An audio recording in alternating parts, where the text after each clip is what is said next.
तो हमें करना है क्या, units and dimension of physics का टेस्ट के हिसाब से पहला चैप्टर ही मान लो, क्योंकि पहले भी चैप्टर से 1 नंबर फायदा ही नहीं होता। तो यूनिट्स एंड डायमेंशन आपके पास में देखो, यूनिट्स और डायमेंशंस क्या हैं, आप छोटी क्लासेस से ही यूनिट्स के बारे में पढ़ते आ रहे हो। आपने फोर्थ फिफ्थ में जब सबसे पहले पेरीमीटर एरिया के बारे में समझा, अपने लेंथ के बारे में समझा, तो आपने यूनिट को देखा, चाहे आपने बेसिक यूनिट देखी कि हमारे पास बेसिक यूनिट क्या है, मीटर है आपके पास में, सेंटीमीटर है, इन बेसिक यूनिट्स के बारे में आपने देखा, राइट। तो व्हाट्स यूनिट्स एंड डायमेंशन, ये है क्या आपके पास। डायमेंशन आपके पास में किसी भी फिजिकल क्वांटिटी को रिप्रेजेंट करने का जरिया है, कि कोई भी फिजिकल क्वांटिटी को अगर आपको रिप्रेजेंट करना है, आपको एक लाइन का बताना है, तो आप उस लाइन को बताएंगे उसके लेंथ के हिसाब से, दैट्स इट्स डायमेंशन आपके पास है।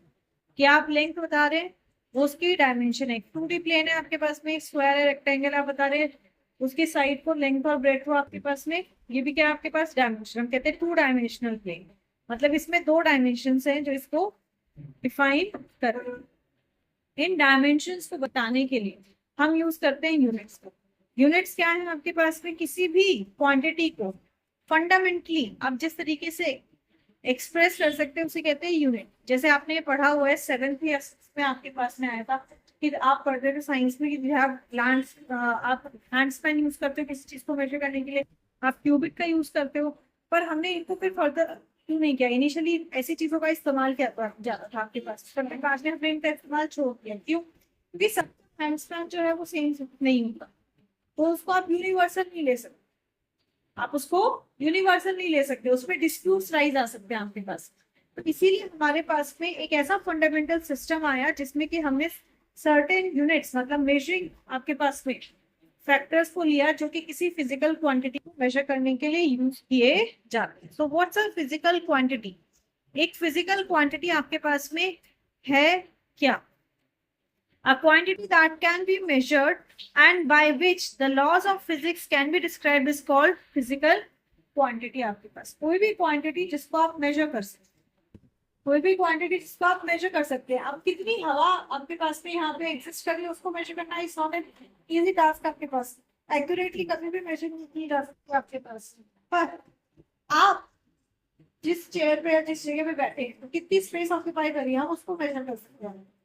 तो कोई भी आपके पास में क्वांटिटी जिसको आप मेजर कर सकते हो एंड वो आपके फिजिक्स के लॉ को जस्टिफाई करते हैं। जितने भी लॉज आपके पास हैं, चाहे ग्रेविटेशन का लॉ है, उसका लॉ है आपके पास में, इनर्शिया का है, सारे लॉज को आपके पास में जस्टिफाई कर रहे हैं, उसे कहते हैं हम फिजिकल क्वांटिटी। क्या कहते हैं? Physical quantity. हमारे पास दो तरह की क्वांटिटीज आती हैं आपके पास में, एक आती है फंडामेंटल क्वांटिटी और दूसरी आती है आपके पास में डिराइव क्वांटिटी। आपके पास है first one is fundamental quantity and second is derive quantity. Fundamental quantity क्या है आपके पास, ये इंडिपेंडेंट क्वांटिटीज है जिनको डिफाइन करने के लिए, एक्सप्लेन करने के लिए हमें किसी दूसरी क्वांटिटी की आवश्यकता नहीं पड़ती, हमें किसी दूसरी क्वांटिटी की जरूरत नहीं पड़ती है। दीज आर इंडिपेंडेंट क्वांटिटीज आपके पास। जैसे हिंदी में कहते हैं स्वर और व्यंजन। स्वर क्या है? वो सार्थक ध्वनिया जिसको बोलने के लिए किसी दूसरे ध्वनि की हमें जरूरत नहीं है। पर व्यंजन में क्या है कि आप 2 या 3 स्वर को मिला के बोलते हैं। तो सेम चीज है। फंडामेंटल क्वांटिटीज क्या है? वो सारी फिजिकल क्वांटिटीज जो इंडिपेंडेंट क्वांटिटीज है, जिनको एक्सप्रेस करने के लिए, जिनको बताने के लिए आपको किसी दूसरी फिजिकल क्वांटिटी की आवश्यकता नहीं होती, जरूरत नहीं होती। जैसे मैंने कहा बेटा टाइम क्या हो, तो टाइम टाइम है भाई। किसी के लिए टाइम का मतलब पानी तो नहीं होगा, सबके लिए टाइम का मतलब पानी होने वाला है। पर नहीं सर, सबके लिए टाइम का मतलब जो है वो आपके पास में वो घड़ी या जो भी आपने आवर क्लास का यूज किया वो होने वाला है। अब अगर मैंने पूछा पीने के लिए क्या है, तब कोई बोल सकता है भाई कॉफी है, कोई कहेगा दूध है, कोई कहेगा जूस है, कोई कहेगा पानी है। तो ये आपके पास डिराइव आ गया, that derive has many things जो उसको डिफाइन करते हैं। पर जो हमारे पास में फंडामेंटल है वो किसी के बेसिस पे डिफाइन नहीं होती, वो अपने में खुद पे एक होल होती है, किसी पे डिपेंड नहीं करती है। जैसे मास और लेंथ, टाइम, ये आपके पास में क्या है, ये आपकी है क्या, फंडामेंटल क्वांटिटी। डिराइव्ड क्वांटिटीज जो फंडामेंटल क्वांटिटीज की मदद से एक्सप्रेस की जाती है उन्हें कहते हैं हम डिराइव्ड क्वांटिटीज आपके पास में। जैसे you haven't heard a formula of length, मैंने कहा बेटा पेन की लेंथ निकालो, देयर इज नो फॉर्मूला, आपने निकाला अपना स्केल और मेजर किया, आपने निकाला इंची टेप और मेजर किया, देयर इज नो फॉर्मूला और no system other than this कि आप जिससे उसको मेजर कर सकते। पर वहीं पे अगर मैंने कहा कि बच्चे आप मुझे इस रेक्टेंगल को पेंट करना है, मुझे बताओ कितना पेंट चाहिए, तो क्या करेंगे भाई, आप एरिया निकाल, क्या करेंगे, एरिया निकालेंगे। और एरिया भी ऐसे नहीं होगा कि मैंने बोला भाई एरिया क्या है, वो ऐसे नहीं होगा। उसके लिए आपको क्या करना पड़ेगा, आप अलग से इसकी लेंथ को मेजर करेंगे, आप अलग से इसकी ब्रेड्थ को मेजर करेंगे। मतलब एरिया आपके पास में किस पे डिफाइंड है, बेसिक फंडामेंटल क्वांटिटी पे। किस पे डिफाइंड है, बेसिक फंडामेंटल क्वांटिटी पे आपके पास। तो ये हमारे पास में आती है डिराइव्ड क्वांटिटीज, जिनको डिफाइन करने के लिए, जिनको एक्सप्लेन करने के लिए हमें जो है वो फंडामेंटल क्वांटिटीज की आवश्यकता होती है, फंडामेंटल क्वांटिटीज की जरूरत पड़ती है। उन्हें कहते हैं हम डिराइव्ड क्वांटिटीज, जैसे वेलोसिटी, एक्सीलरेशन, फोर्स। वेलोसिटी क्या होता है, डिस्प्लेसमेंट अपॉन टाइम।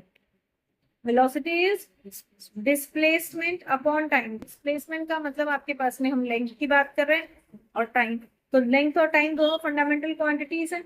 ऐसी एक्सेलरेशन क्या होता है, वेलोसिटी अपॉन टाइम, और वेलोसिटी क्या है, लेंथ अपॉन टाइम। तो ये हो गया लेंथ अपॉन टाइम का स्क्वायर। अगेन दो फंडामेंटल क्वांटिटीज है जो इसको डिफाइन कर रही है। तो ये आपके पास में क्या बन जाती है, ये बन जाती है आपके पास में डिराइव्ड क्वांटिटीज। क्या बन जाती है, डिराइव्ड क्वांटिटीज। अब ये जितनी भी आपके पास में फंडामेंटल या डिराइव्ड आपके पास क्वांटिटीज है, इन क्वांटिटीज को एक्सप्रेस करने के लिए या इन क्वांटिटीज को लीगलाइज वे में समझाने के लिए हमारे पास सर्टेन यूनिट्स का सिस्टम है, जिसे हम कहते हैं एसआई सिस्टम ऑफ यूनिट्स। पानी वाला पंप बंद करो।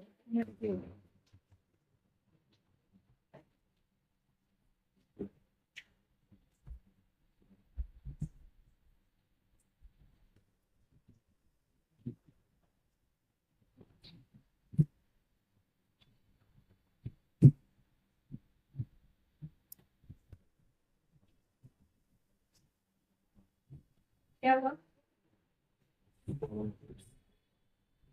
इसको एक वक्त एक जगह करके चलिए, दूसरा कोई नहीं है। हाँ तो अपनी तरफ कर लेना।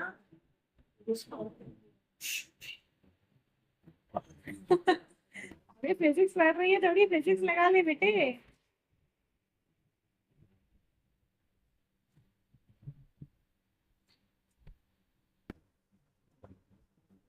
जरा सी फिजिक्स भी लगा।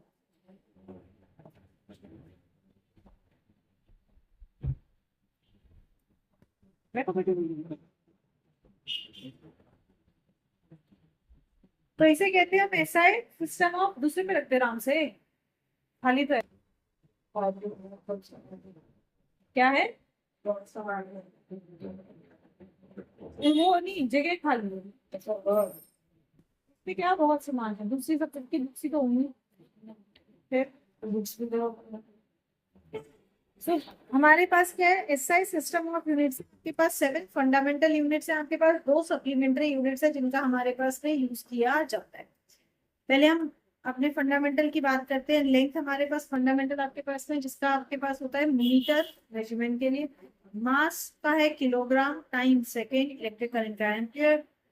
टेम्परेचर के लिए है केल्विन आपके पास। अमाउंट ऑफ सब्सटेंस को स्टैंडर्ड मेंटेन करने के लिए हमारे पास आता है मोल। एंड ल्यूमिनस इंटेंसिटी क्या है, कैंडेला आपके पास में। इसके अलावा आपके पास सप्लीमेंट्री जो हमारे पास यूनिट्स आती है, that is angle of a plane. आपके पास में क्या आता है, एंगल ऑफ अ प्लेन आपके पास, दैट इज ये हमारे पास में, आपके पास में प्लेन में एंगल बन रहा है, दैट इज थीटा।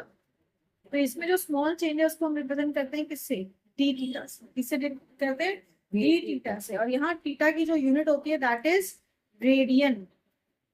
क्या होती है आपके पास में, रेडियन। ये हम ऑलरेडी अपने में डिस्कस कर चुके हैं, याद है।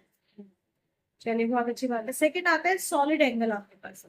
जब आप स्टेरेडियन को मेजर कर रहे हो, स्टेरेडियन का मतलब क्या है, जैसे आप किसी 3 डायमेंशनल क्यूब को मेजर कर रहे हो, तो इसका जो आपके पास में यहाँ पे जो तीनों सरफेस के अलोंग जो एंगल बन रहा है दैट इज स्टेरेडियन आपके पास। इसको ऐसा से नोट करते हैं। ये आपका भी इतना आना नहीं है, आना जो है सिर्फ इतना पूछने का आना है कि आपके पास सप्लीमेंट्री यूनिट्स क्या है। समझ में आई बात। Now going to dimension formula, dimension formula पे जाने से पहले सर्टेन रूल्स के बारे में कर लेते हैं। हमारे पास जो रूल्स है हमारे पास में, कि अगर आपको किसी भी एसआई यूनिट को या उसके सिंबल को लिखना है तो क्या रूल आपको ध्यान रखना है? Rules and conventions for writing SI unit and their symbol. सबसे पहली बात करते हैं हम एसआई यूनिट की। आपके पास में पहला रूल कहता है the units named after scientist, the units named after scientists are not written with a capital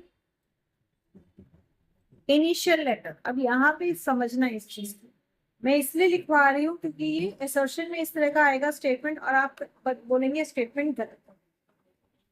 क्यों? फोर्स के लिए तो क्या न्यूटन, कैसे लिखते हैं? कैपिटल है। तो आप कहेंगे भाई ये रूल गलत है, पर ये रूल एकदम समझो। कहता है the units named after scientist, वो यूनिट्स जिनका नाम साइंटिस्ट के नाम पे पड़ा है, are not written with a capital initial letter.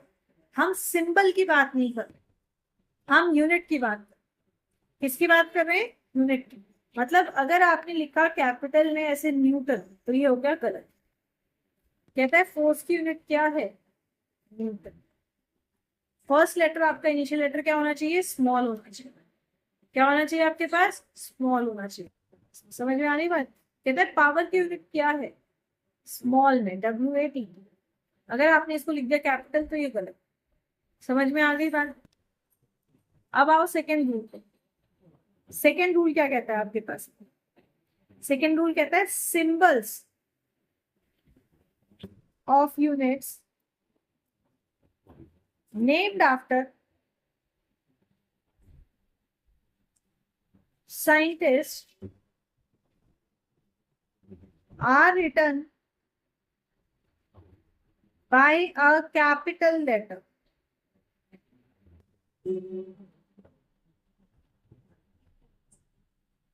अब आई बात सिंबल की।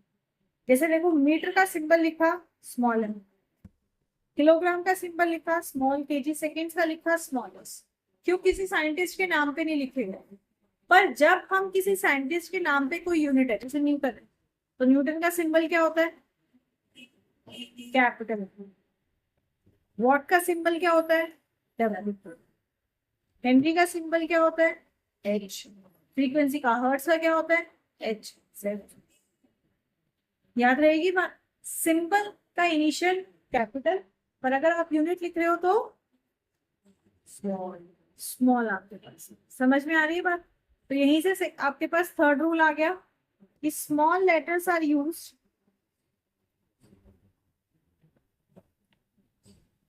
For used as symbols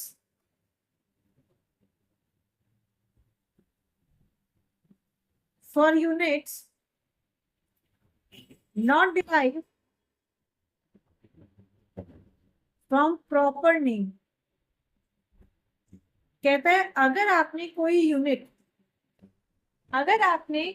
unit किसी साइंटिस्ट के नाम से डिराइव नहीं करी है तो क्या करेंगे?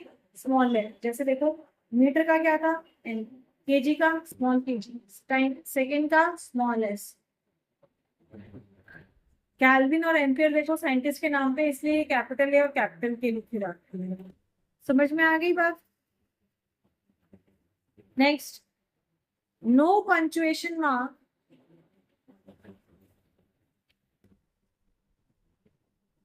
Eight the end of units.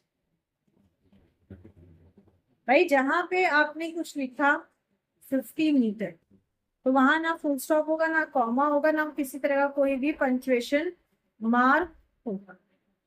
ठीक है? Next, no plural form of units. अभी सिर्फ फिजिक्स में अप्लाई होते हैं। दोबारा, ये सिर्फ फिजिक्स में अप्लाई होते हैं। हर जगह होता है। वो बात अलग है कि हम करते नहीं। हाँ तो वो बात अलग है ना, नहीं करते हैं। जिस दिन आपने AI को ले आए आप एआई को ले आए पेपर चेकिंग में या सब चीज में, सो AI will go with the fundamental basics given. बताइए जाएगा? अब एआई को तो ये बता नहीं सकते कि अरे बेटे ने अगर लिख दिया कैपिटल तो भी नंबर दे दे। टीचर को देता है, जैसे अभी जो जो समझा रहे सबसे ज्यादा इसमें करते हैं, no plural form of units. Units की कभी कोई प्लूरल फॉर्म नहीं होती। मतलब अगर रुपए है तो रुपए लिखा जाए, हम करते रुपीज, डाल देते हैं एस। केजीज तो गलत है। तो एआई नहीं लेगा, जैसे ओएसएम में घपला हुआ, एआई में डबल घपला है, क्योंकि वो तो सिस्टम है, सिस्टम डजंट थिंग्स। वो तो कमांड पे काम करेगा, उसको कमांड तो आपने फंडामेंटल बेसिक छाप दी उसके अंदर, उसने उस हिसाब से कर दिया, उसको थोड़ी ना आपने दिया student writes 50 kgs then also the answer is correct. उसने तो रीड करना है 50 kg, answer is 50 kgs, cross, 0 marks. समझ में आ रही है बात? और पूरे साल एआई चेकिंग नहीं करेगा, पूरे साल टीचर चेकिंग करेगा। तो टीचर को 50 kgs भी सही, 50 रुपीज भी सही। पूरे साल बच्चा happy mode, I am the topper, I am the topper, I am the topper. जब एआई ने काम किया तो एआई कहेगा I am the show stopper, I am the show stopper. हंस रहे, ऐसे ही होता है क्या? जो कंडीशन है उस पर करनी है। तो आप जनरल केस में समझाओ ना, A X plus B Y वाला। ठीक है, तो no plural form of units, मतलब अगर आपने लिखा 50 kg it's correct, but if you wrote 50 kgs it's incorrect. जो मैं तुम्हारे बोलती हूँ जब तुम करते हो गलत, और मैं उसमें सर्कल कर देती हूँ और आधा नंबर काटती हूँ और तुम कहते हो क्यों काटा, मैं कहती बेटा ये थोड़ी ना होता है। और फिर तुम्हें लगता है दीदी इतनी टिपिकल क्यों है? I am not that typical मेरा बच्चा, I am not that typical. मैंने बताया एक नंबर मेरा क्यों कटा था, कई बार बताया है। और ना पूरे साल 100 थे, आखिर में जाके 99 हो गए। पूरे साल किसी ने नहीं बोला बेटा तू डी को ऐसे लिखेगी तो तेरे नंबर कटेंगे। ओ पूरे साल मस्ती मस्ती, डीएक्स डीएक्स डीएक्स, ये होता है एग्जैक्ट। कहते हैं ये तो होता है पार्शियल। अब किसने बताया मुझे पार्शियल है? नहीं, मेरे टीचर्स तो सारे हाँ करेक्ट करेक्ट करेक्ट करेक्ट करते थे। समझ में आ रही है बात? तो बाद में गालियां देने से अच्छा है कि तुम पहले समझ लो। ये मैंने पिछली बार नहीं कराए थे, मैं अभी इसीलिए करा रही हूँ बिकॉज ये मैं जब दूसरे बैच में पढ़ाई थी तो मैंने देखा कि भाई there was some students who were making mistakes. और जब मैं उनको पॉइंट करके बोल रहा ये क्या कर रहे हो यार, दीदी एमपीएल में भी तो ये कैपिटल होता है, तो हम टाइम में एस कैपिटल क्यों नहीं ले सकते? I said there are rules. कहते कहाँ है, हमें नहीं कराया कभी किसी ने। मैंने कहा बेटा रुक जा कराऊं, फिर मैंने उसी वक्त कराया। कैसे मेरे नाल हुक्म करते हैं।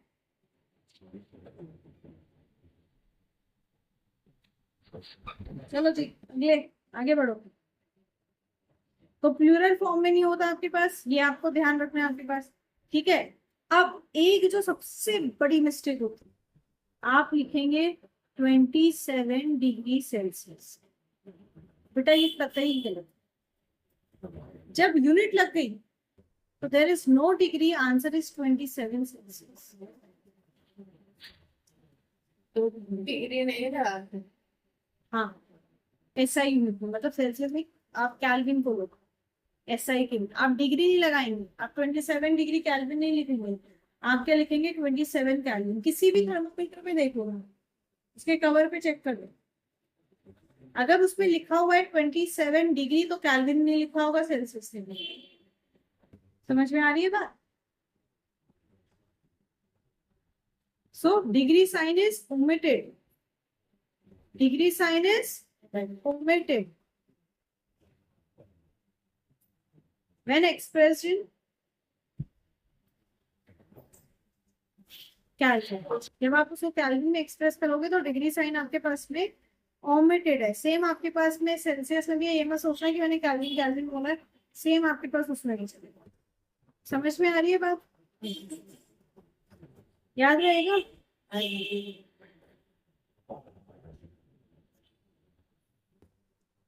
ओके अच्छा अब एक और, इससे ज्यादा नहीं कराऊंगी, बस एक और, दो तीन और भी करते हैं। इफ वी राइट मीटर पर second, we can also write this per as like this, क्या m/x लिख सकते हो जो कि डिवीजन को शो कर रहा है। अगर मैंने लिखा जूल पर केल्विन मोल, अब इसका मतलब क्या होता है, joule kelvin inverse mole inverse, right. पर अगर आप इसको ऐसे लिखते हैं जूल पर केल्विन पर मोल, कि भाई ये भी तो इनवर्स हो गया, ये हो गया, कर देते हैं ऐसे। इसका मतलब क्या हुआ आपके पास,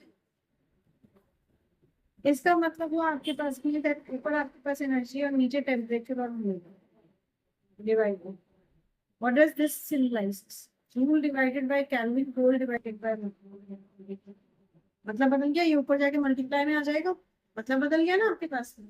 तो दिस इज रॉन्ग, ये चीज को ध्यान रखना। बेसिक रूल्स है आपके पास में जो आपको याद रखने,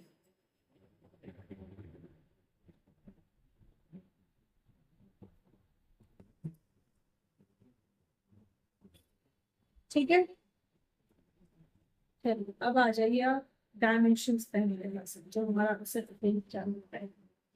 हम बात करते हैं डायमेंशंस की और डायमेंशन फॉर्मूलाज की। सो डायमेंशंस क्या है आपके पास में, किसी भी फिजिकल क्वांटिटीज को जब आप फंडामेंटल और डिराइव्ड क्वांटिटीज के बेसिस पे और उनके पावर्स के बेसिस पे एक्सप्रेस करते हैं, तो उन्हें कहते हैं हम क्या, डायमेंशंस। क्या कहेंगे हम उन्हें, डायमेंशंस। उनसे जो हमारे पास में क्वांटिटी को रिप्रेजेंट करने के लिए आपके पास एक स्पेसिफिक फॉर्मूला बनता है आपके पास में, that is known as dimension formula. और डायमेंशन फॉर्मूला हमेशा कैसे लिखा जाता है, it is always written in box bracket. कैसे लिखा जाएगा, it is always written in box bracket आपके पास में।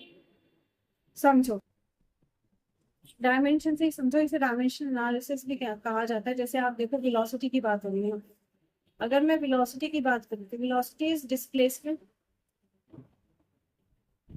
Upon time. डिस्प्लेसमेंट को एक्सप्रेस करने की फंडामेंटल डायमेंशन क्या आपके पास में, एल। क्या है आपके पास में, एल। टाइम का S। तो हमारे पास जो बेसिक हमारे पास फंडामेंटल यूनिट्स है, हम इन्हीं को डायमेंशंस में करेंगे। लेंथ का टी मतलब टाइम का टी लिख रही हूँ, लेंथ का एल, मास का एम, टाइम का टी, करंट का आपके पास में एम्पियर ही रहेगा हमारे पास में, टेम्परेचर का आपके पास केल्विन ही रहेगा आपके पास। ये हमारे बेसिक है जो हम यूज करते हैं, वो मोस्टली LMT का यूज करते हैं आपके पास में। तो यहाँ पे आपके पास में डायमेंशन क्या आ गया आपके पास, टी। ठीक है, अब जब हम इसको लिखेंगे जो हमारे तीन बेसिक फंडामेंटल है, एम, एल और टी के टर्म्स में, तो एम यहाँ पे है ही नहीं तो जीरो, एल ए के पावर 1, टी डिवाइड में ऊपर जाएगा तो हो जाएगा इनवर्स। तो वेलोसिटी का डायमेंशन फॉर्मूला क्या बन गया, m0 l1 t इनवर्स। समझे, ऐसे अगर आप एक्सेलरेशन का निकालना चाहो,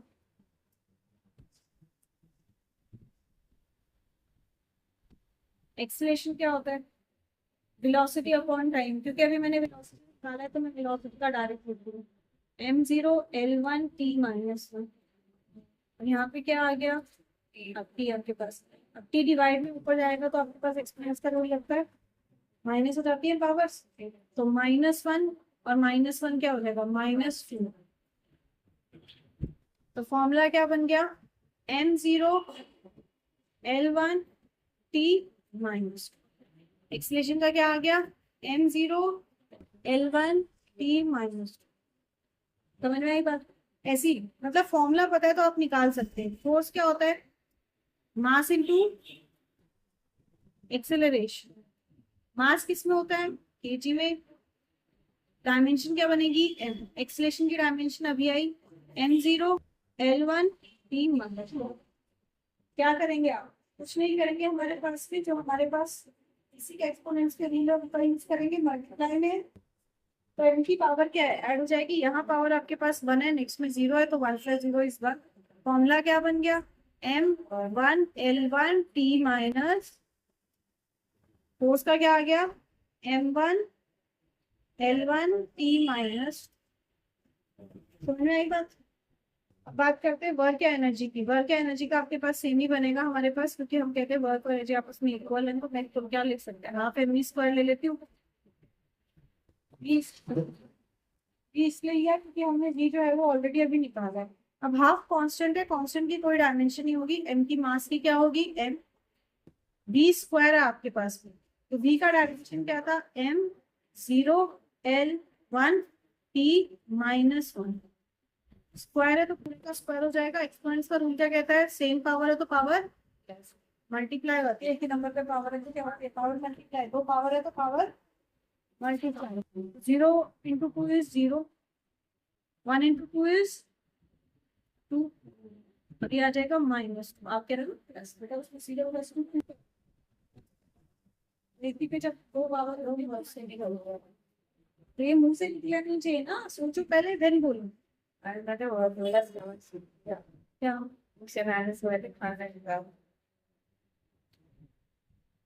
ये क्या बन जाएगा, m1l2t-2। तो ये क्या आ गया, m1l2t। समझ में आएगा। ऐसे आगे देखते हैं। प्रेशर, प्रेशर का क्या फॉर्मूला होता है,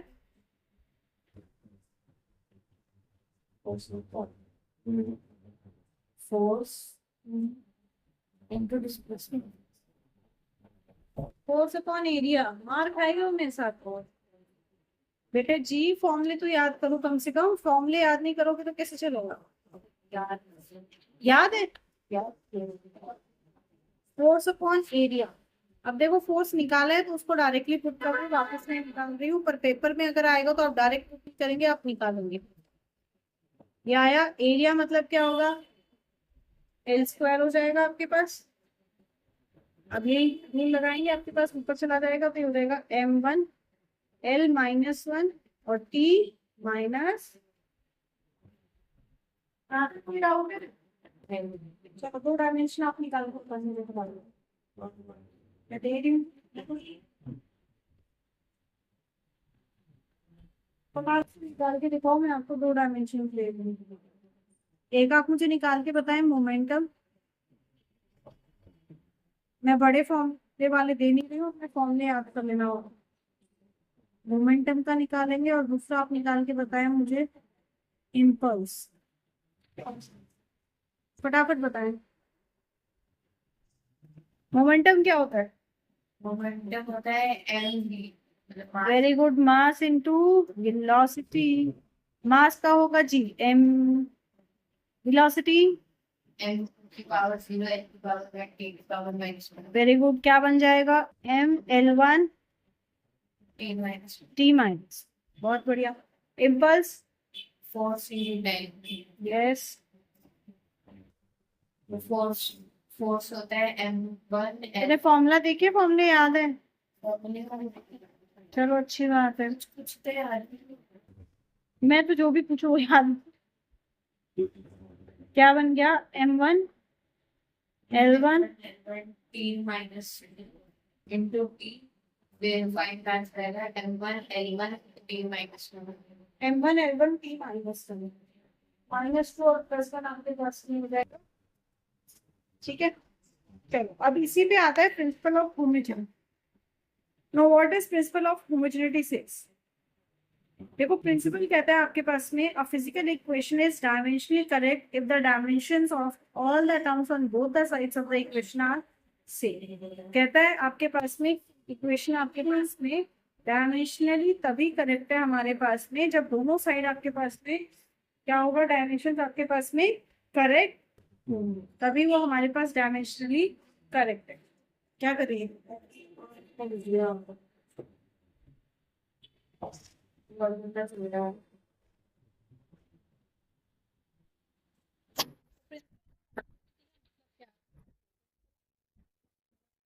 अगर मैं लिया a plus B equals to C, that means आपके पास में जो a और b का जो डायमेंशन है वही डायमेंशन आपके पास में c के इक्वल है। जैसे हम सबसे पहले इक्वेशन ऑफ मोशन ही ले लेते हैं, आपके पास सबसे आसान चीज इसको समझने का, हाँ ये चीज बोल। तो इक्वेशन ऑफ मोशन क्या है आपके पास, v equals to U plus 8। अब देखो v आपके पास में क्या है, हमने अभी निकाला था वेलोसिटी की डायमेंशन क्या आई थी, m0 l1 t1 minus u, again velocity है फाइनल वेलोसिटी, तो m0 l1 t minus 1। Acceleration की अगर हम करें तो एक्सेलरेशन क्या होती है, m0 l1 t माइनस 2 और मल्टीप्लाई में आ गया आपके पास t, राइट।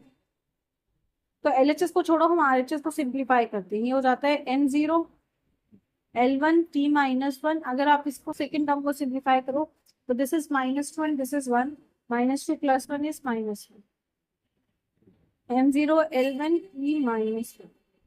मतलब हम क्या लिख सकते हैं, this is twice of m0 l1 t minus 1। और क्योंकि हमें तो सिर्फ डायमेंशन देखना है तो हम कांस्टेंट नहीं देखेंगे आपके पास में, तो LHS और RHS की डायमेंशंस क्या है आपके पास में, सेम। तो हम क्या कहेंगे, yes this is dimensionally correct.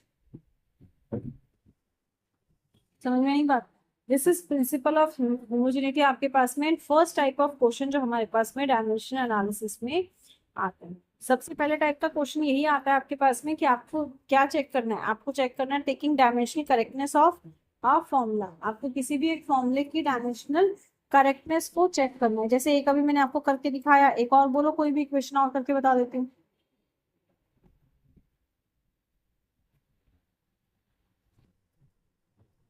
B square minus U square equals to 2a ऐसा आपके पास है। तो ये हो जाएगा आपके पास m0 l1 t माइनस 1 का whole square minus same m0 l1 t minus 1 का होल स्क्वायर। 2 आपके पास कांस्टेंट हो गया, ये हो जाएगा क्या, ये हो जाएगा आपके पास m0 l1 t माइनस 2 और टाइम का हो गया t।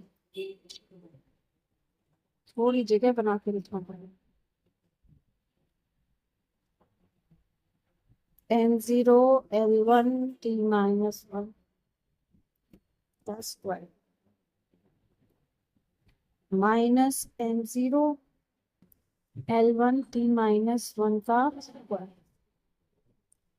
आ जाएगा m0 l1 t माइनस 1 और ये आ गया t। तो ये आपके पास क्या हो जाएगा, अगेन ऐड हो जाएगा, ये हो जाएगा m0 l1 t माइनस 1। यहाँ पे भी क्या हो जाएगा, स्क्वायर कर दो या कुछ भी कर दो सेम ही आएगा आपके पास, m0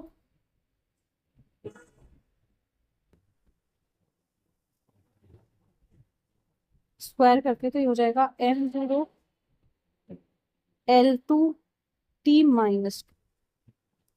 क्या सेम आ रहा है, कहाँ गड़बड़ आ रही है, डायमेंशनली फ्री इक्वेशन करेक्ट नहीं है।